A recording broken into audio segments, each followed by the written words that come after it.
Welcome to Yobit Solutions. This video is a part of the series regarding managing your finances using Excel. In the previous video, segment number 4, we covered the T accounts, the T account categories, and the various sections within the financial statement, and we link all three items together. We designed the solution in the Excel file, and the details are in the sheet named Design of the Excel file itself. So if you haven't had a chance to check that video out, we highly recommend that you watch that video first before moving on to the current segment. In this video, we will cover the design of the journal in our Excel file.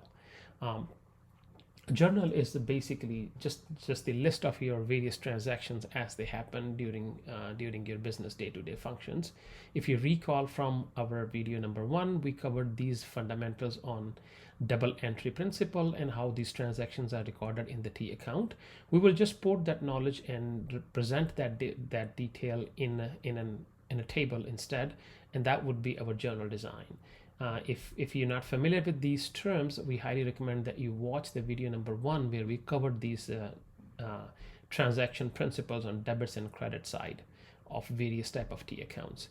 The one change we are proposing in the Excel file solution is that the sales tax entry, which, like for example, is the third entry in this table, to make sure the percentages are calculated easily, we will attach that to the income line and just add one or bunch of more column where we would cover the tax in the same row.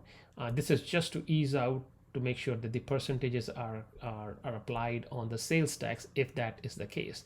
Now this solution is purely optional. If you still want to stick to the traditional method of just putting the tax number manually calculating on a third row, it's entirely up. Before we jump into Excel and start building our journal sheet, just a humble request: if you like the content so far, please consider liking the video and subscribing to our channel. It will help us immensely. Let's continue building the journal. Start with our journal design. The first entry here is the type of the sheet, which is a journal, and these drop down values are coming from our design active sheet types. And then you can check through the data into the data validation tab to see the numbers. Then we switch to the required column. These are the minimum set of column that must exist in our table design for the journal, and say that will be true for a ledger design as well. These entries are coming from this table here that we designed in our video number 4. Going back, what we want here is to using a formula to fetch the column location for these entries that would be dynamically needed when we do the sum. So account needs to be column I, and to get the column I here as an address, we can start out with our match function. Match is the location of our account, which is A10. In our row, which is row number 3, make sure you put F4 because we need to drag the formula down in row wise, and we don't want this row number to change.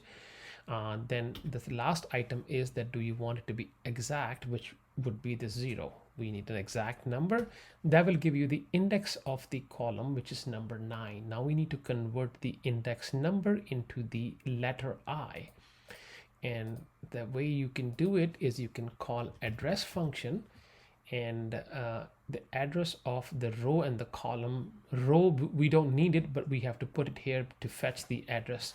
You can put any number. Let's just put 2 in here, and then we put the match would be the location of the index. Once we do that, and so that will give you I2. The last entry in here can be changed to relative, and I do believe it's the 4 is the relative. And once we put, then that get rid of the dollar sign, and we just need I. That means we need the first character from the left, and we would use the left formula for that. Put around the left, and then just give us the one character counting from the left will give you only I. Now we want to convert that I into this format here. One way you can do that, you can just copy the same formula again and put a separator in the middle, but a more elegant solution is to use a let statement. Remember, the let statement is useful when you have to do a calculation that appears more than one or multiple times within one formula. So rather than copying and changing it again, if there's any change at multiple places, the let is the latest function that Excel introduced in Excel 360. And what it does is you first define a parameter name, let's call it A, and then the second parameter would be the calculation. Then that calculation is assigned to the parameter A. So now you know what A is, and then the last parameter would be the what do you want to do with A, and all we need to do is A and then put concate it to our to or separator sign, and then put an and again and put A again. Once we do that, it has converted to the I column, which was our goal. Now we can click and drag all the way down, and it fetches all the required columns in here. So far so good. Now let's go through the what status do we need here. For journal is a one-dimensional entry system, which means one row here excuse me, one row here belongs to one account only. So if we go into our design sheet, equal, let's fetch it, filter, sorry, if we want to filter our statuses that are only applicable on one-dimensional type of accounts.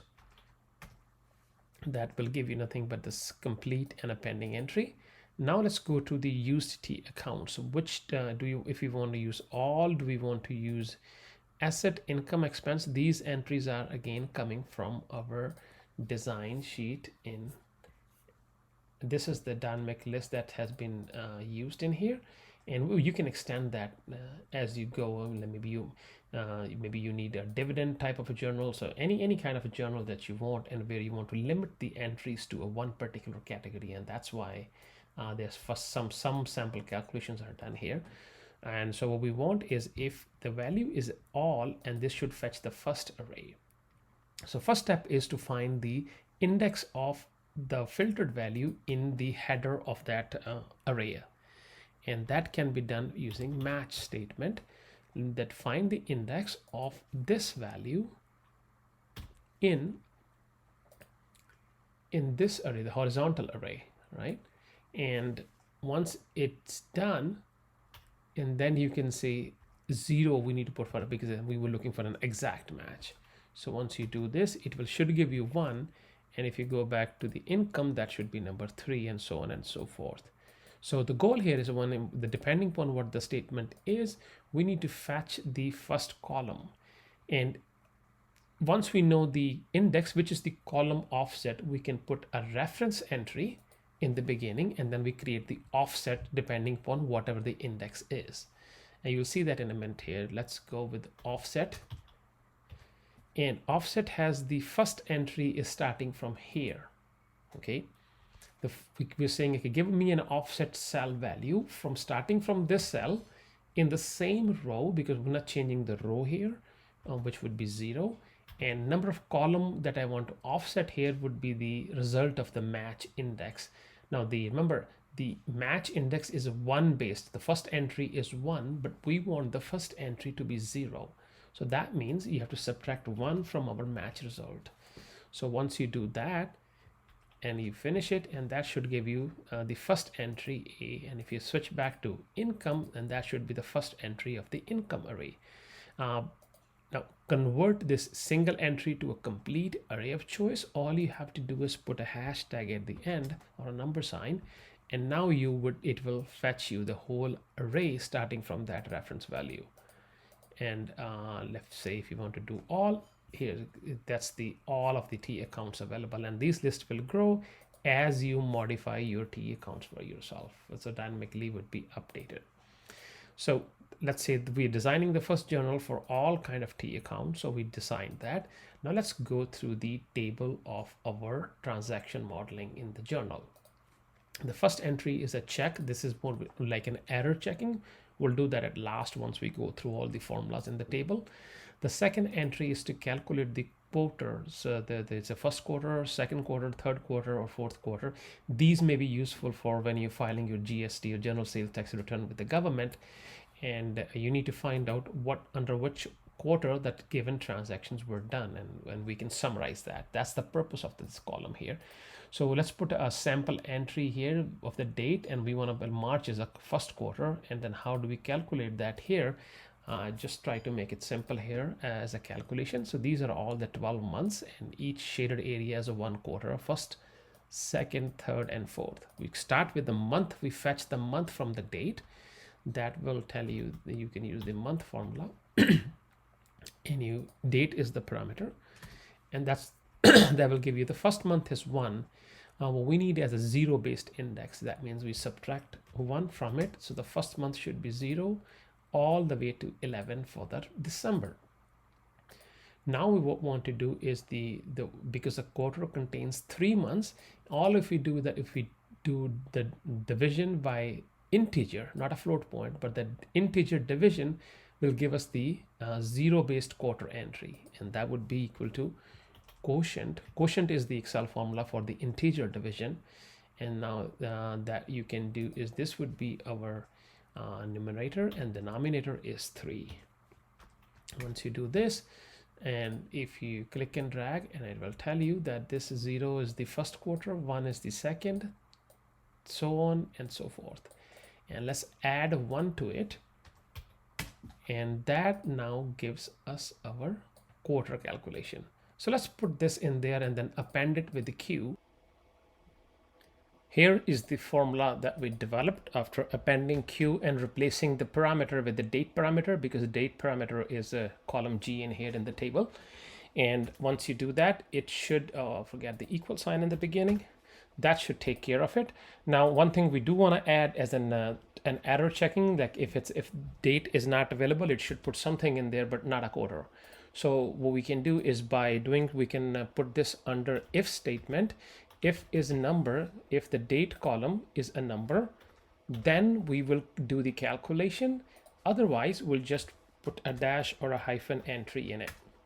So that way, if there's a date is not there, then we will have just an empty placeholder. So the next column is the description column, as self-explanatory, where you can enter any information about the transaction that you want to record. Then next comes the account column, and if you look at these entries available, is if you click on the data validation, it is picking up all the accounts that we have calculated earlier. So that's also straightforward information. The next one is the debit column. So depending upon what account is selected here, we want to pick up the account type, that whether the given account is a debit or a credit type. If it's a debit, it would be +1, otherwise it would be -1. So let's pick up one sample information, and here we can just do an X lookup, that if look for the account information in our account T accounts, that's the full name column in here, and when it's found, give us the corresponding value from the debit column. And that's pretty straightforward. So we know what the debit column is. Now note I also put the conditional formatting in it. That's similar to what we did in the earlier videos on you can check back the video number 2, where we went through how to put these conditional formatting in it. So once the account type is found, then you can put any entry in the debit and in the credit column. Now we do want to put one more data validation constraint on this one. We want to make sure it's a decimal value, and it has to be greater than or equal to 0, because we do not want to allow any negative entry in here. So it's got to be either debit or credit. So that condition is satisfied. Then we also put the 2 conditional formatting in it.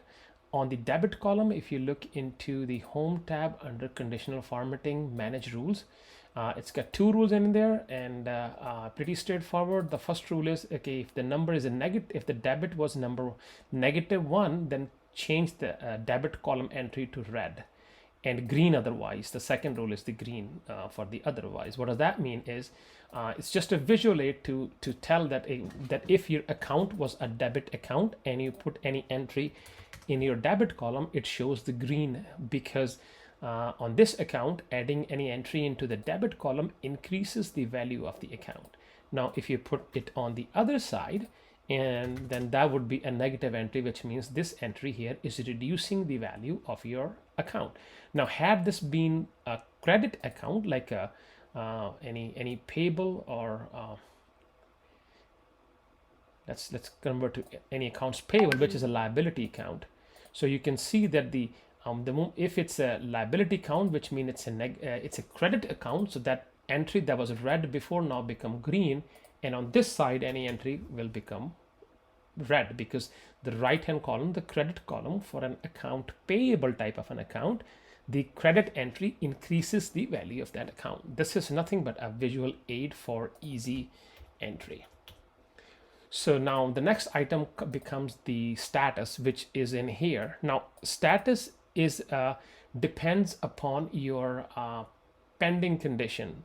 If you recall from the previous video, that in our T accounts table, there are two columns here. One is pending for the T accounts, which is a manual entry, versus the cascaded amount from the category. Remember, the pending account is not available for any asset or liability account. It's only available for equity type of an account, but that too if you manually allows it. The manual column is this one, so the pending would be an and condition for both.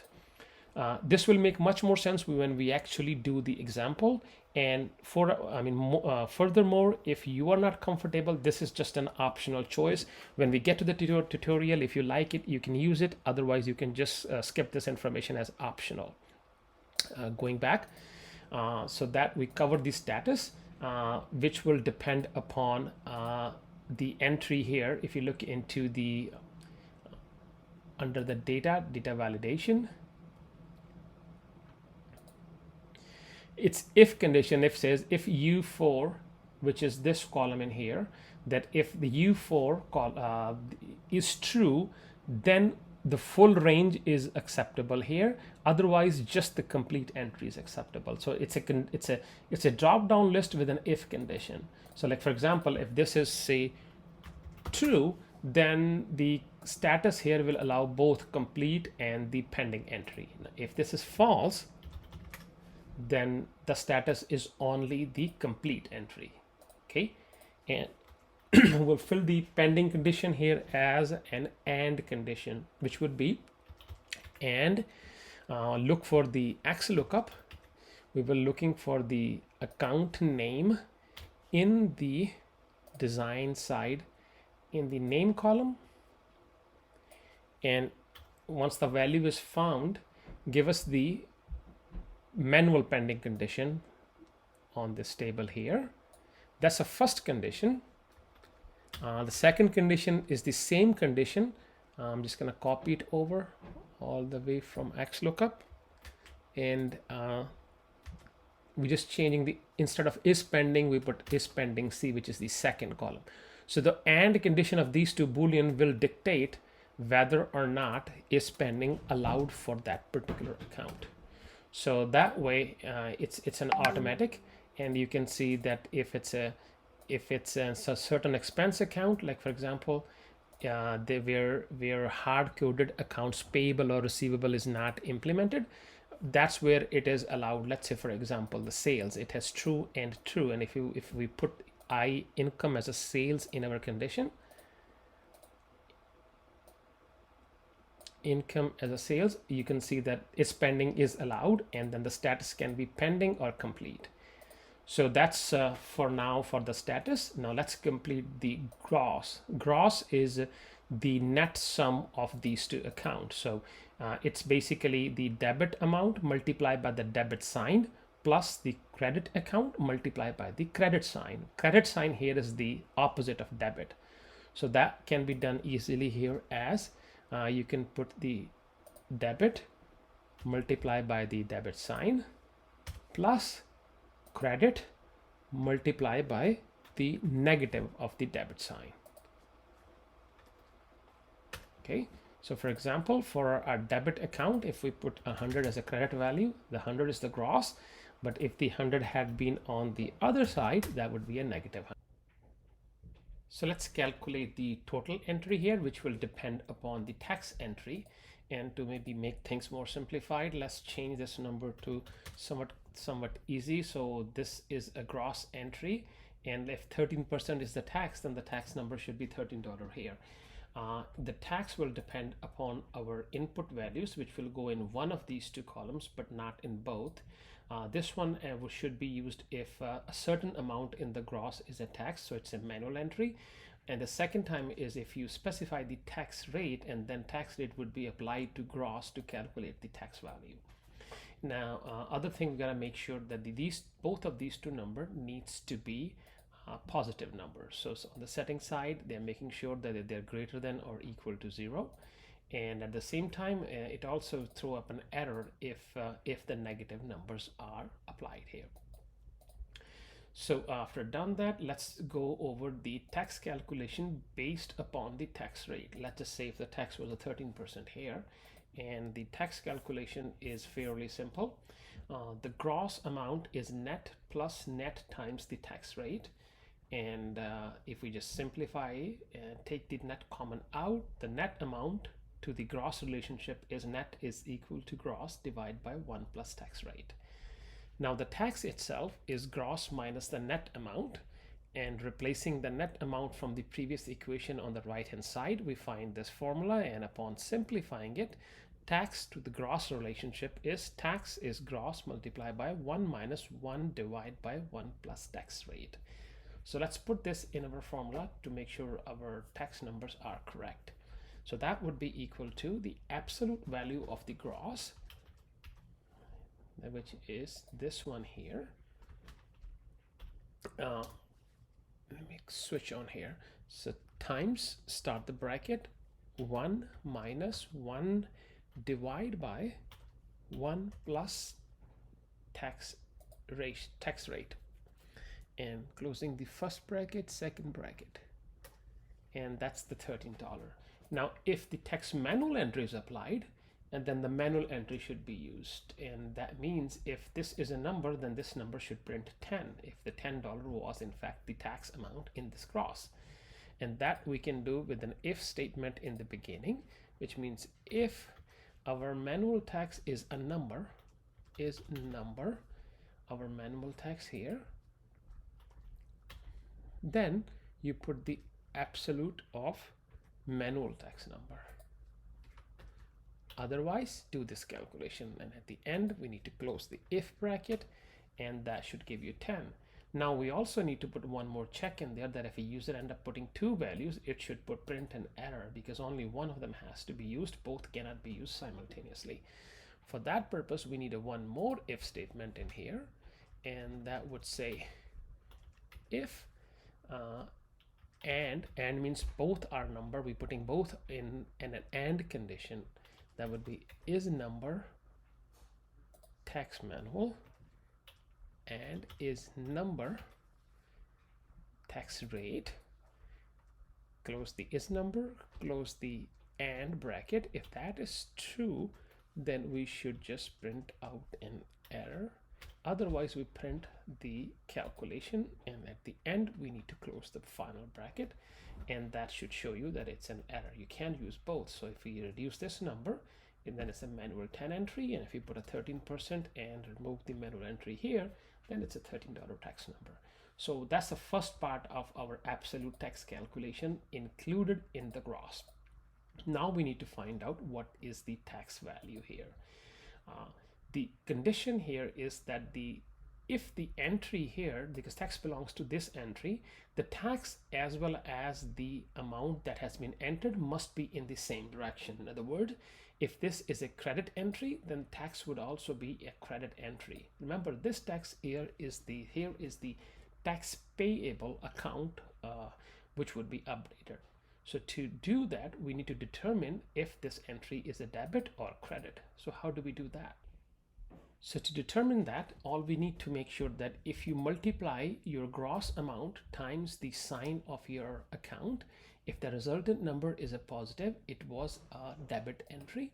Otherwise, it's a credit entry. And we can do that in a let statement, and then depending upon If the entry was a debit, then the tax would be debit as well, and the tax in debit would be a negative number because the tax account here is the tax payable account.